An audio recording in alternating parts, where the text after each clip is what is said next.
नमस्कार विद्यार्थी मित्रांनो, स्वागत आहे आपल्या यूट्यूब चॅनल ज्याचं नाव आहे मोहित मोटिवेटेड एक्झाम चॅनल। आज आपण बघणार आहोत MHAT म्हणजे महाराष्ट्र राज्य शिक्षक पात्रता परीक्षा पेपर 1 आणि पेपर 2 मधील आवश्यक असा घटक म्हणजे बालमानसशास्त्र आणि अध्यापनशास्त्र याच्या संबंधित आपण आज बघणार आहोत उपपत्त्या। मागील भागात आपण उपपत्त्यांचे प्रकार बघितले होते, त्यापैकी पहिली उपपत्ती बघूया आज, साहचर्यवादी उपपत्ती। चला तर मग सुरुवात करूया व्हिडिओला। साहचर्यवादी उपपत्ती। शास्त्रज्ञाचे नाव आहे थॉर्नडाईक, हे अमेरिकेचे शास्त्रज्ञ आहेत।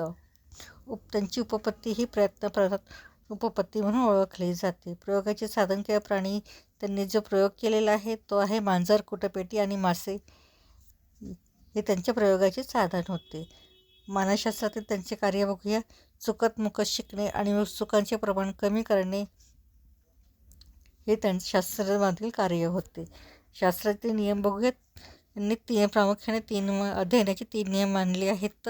पहिला आहे सज्जतेचा किंवा तयारीचा नियम, दुसरा आहे पुनरावृत्तीचा नियम आणि तिसरा आहे परिणामाचा नियम। साहचर्यवादी उपपत्तीचे शैक्षणिक महत्त्व बघूया।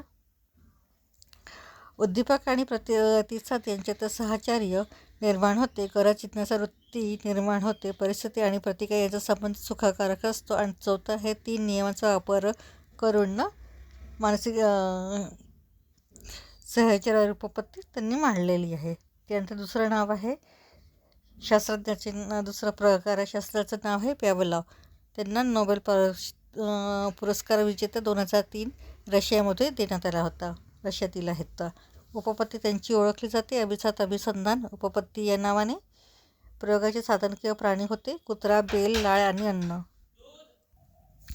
त्यानंतर मानसशास्त्रातील कार्य आहे नैसर्गिक चेतकाबरोबर कृत्रिम चेतकांचा वापर करून नैसर्गिक प्रतिक्रिया मिळविणे, हे त्यांचं मानसशास्त्राच्या प्रयोगाद्वारे त्यांनी सिद्ध केलेलं आहे। त्यांचं शैक्षणिक महत्त्व आहे वर्णमुळाक्षर शिकताना चित्राचा वापर करावा, योग्य सवय लागते, वृत्ती बदल अकारण भीती नष्ट होते, आवडीनिवडी व चमत्कारिक वृत्ती हे नष्ट होतात। त्यानंतर तिसरा शास्त्रज्ञ आहे साहचर्यवादी उपपत्तीमधला शास्त्रज्ञांचे नाव आहे स्किनर, हे अमेरिकेतले रहिवासी होते। त्यांची उपपत्ती ही साध्या अभिसंधान उपपत्ती म्हणून ओळखली जाते। प्रयोगाचे साधन किंवा प्राणी होतं त्यांचं कबूतर, लाल दिवा, हिरवा दिवा, काळा कागद आणि पांढरा कागद, हे त्यांचे प्रयोगाचं त्यांनी या वस्तू घेऊन सिद्ध करून दाखवलेले आहेत। मानसशास्त्रातील कार्य आहे एखादी क्रिया साधन म्हणून जेव्हा उपयोगात पडते तेव्हा ती विशिष्ट क्रिया साधनीभूत झाली आहे असे म्हणतात।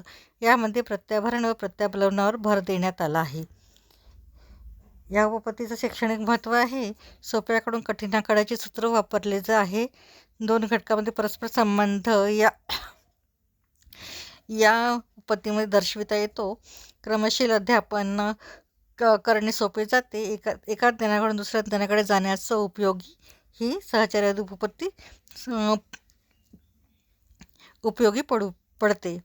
तर ही होती साहचर्यवादी उपपत्तीचे शास्त्रज्ञांची आणि त्यांची कार्याबद्दल थोडक्यात ओळख। व्हिडिओ आवडल्यास व्हिडिओला लाईक करा, कॉमेंट्स करा, जास्तीत जास्त व्हिडिओ शेअर करा आणि चॅनलवर जर नवीन असाल तर चॅनलला सबस्क्राईब करायला विसरू नका।